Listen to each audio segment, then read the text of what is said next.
अक्सर हम कश्यप ऋषि और उनके गोत्र की बात सुनते हैं। पुराणों में कश्यप ऋषि के बारे में बहुत कुछ लिखा हुआ है। आखिर ये कश्यप ऋषि कौन थे, कहाँ रहते थे और क्या था इनका कार्य?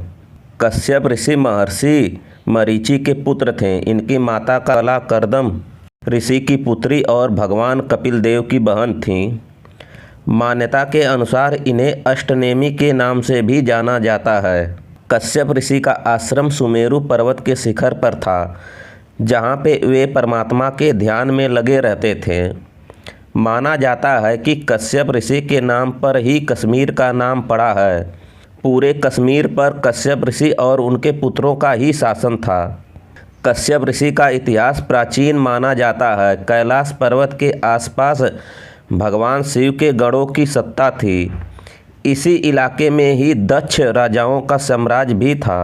पुराणों के अनुसार सृष्टि की रचना और विकास के काल में धरती पर सर्वप्रथम भगवान ब्रह्मा जी प्रकट हुए। ब्रह्मा जी से दक्ष प्रजापति का जन्म हुआ। ब्रह्मा जी के निवेदन पर दक्ष प्रजापति की पत्नी के गर्भ से 66 कन्याएं पैदा हुईं। इन कन्याओं में से 13 कन्याएं ऋषि कश्यप की पत्नी बनी। इस प्रकार कश्यप ऋषि की अदिति, दिति, धनु, काष्ठा, अरिष्टा, सुरसा, इला, मुनि, क्रोधावसा, ताम्रसा, सुरभि, मिति, विनीता, कद्रु, पातंगी और यामिनी आदि पत्नियां बनी। इन्हीं कन्याओं से सृष्टि का विकास हुआ और कश्यप ऋषि सृष्टिकर्ता कहलाए। कश्यप ऋषियों के प्रमुख माने जाते हैं। विष्णु पुराण के अनुसार 7वें मनवंतर में सप्त ऋषि में वशिष्ठ, कश्यप, अत्रि, जमदग्नि, गौतम, विश्वामित्र और भरद्वाज थे। कश्यप को ऋषि मुनियों में श्रेष्ठ माना गया है। पुराणों के अनुसार सब उन्हीं की संतानें हैं।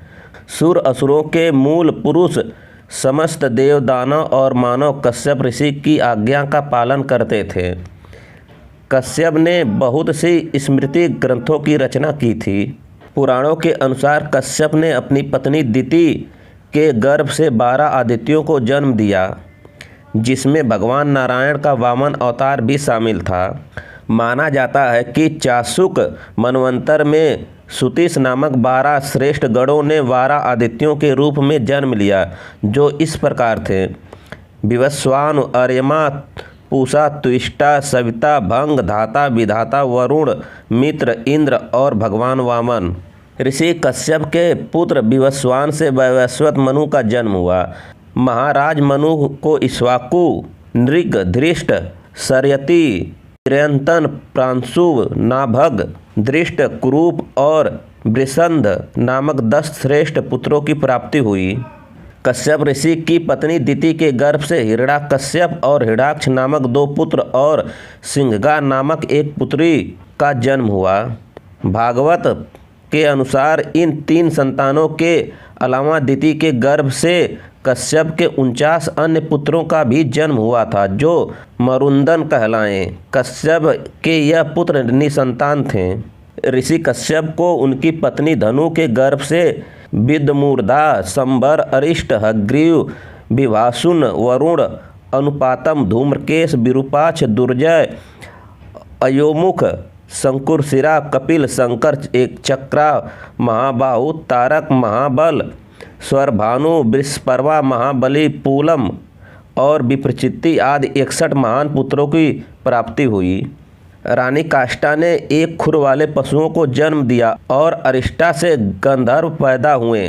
गंधर्वों में कुबेर और चित्ररथ प्रमुख थे। सुरसा नामक रानी से राक्षस उत्पन्न हुए। राक्षसों के वंश में ही रावण का जन्म हुआ था। रानी इला के गर्भ से वृक्ष, लता आदि पृथ्वी पर उत्पन्न होने वाली वनस्पतियों का जन्म हुआ। मुनि के गर्भ से अप्सराएं जन्मी। इन अप्सराओं में रंभा, उर्वशी, तिलोत्तमा जैसी अप्सराएं थीं। कश्यप की क्रोधावसा नामक रानी से सांप, बिच्छू आदि विषैले जंतु पैदा हुए।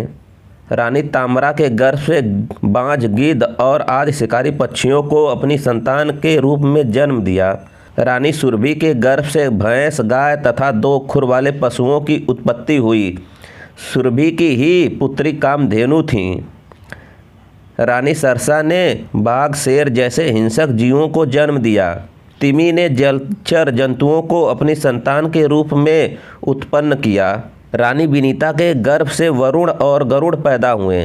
वरुण सूर्य का सारथी था और गरुड़ भगवान विष्णु की सेवा में चले गए। कद्रु की कोख से बहुत से नागों की उत्पत्ति हुई, जिनमें प्रमुख 8 नाग थे। शेष नाग, वासुकी, तक्षक, कारकोटक, पद, महापद, शंख और कुलकिक। हमारे धर्म ग्रंथों में नागों की पूजा का ही विधान है, ना कि सांपों का। रानी पतंगी से पक्षियों का जन्म हुआ। रानी यामिनी के गर्भ से छोटे कीट पतंगों का जन्म हुआ। ब्रह्मा जी की आज्ञा से प्रजापति कश्यप ने वैश्वानर की 2 पुत्रियों पुलोमा और कालका के साथ भी विवाह किया। उनसे पौलोम और कालके नाम के 60,000 रणवीर दानव का जन्म हुआ, जो कालांतर में निवातक कवच के नाम से विख्यात हुए।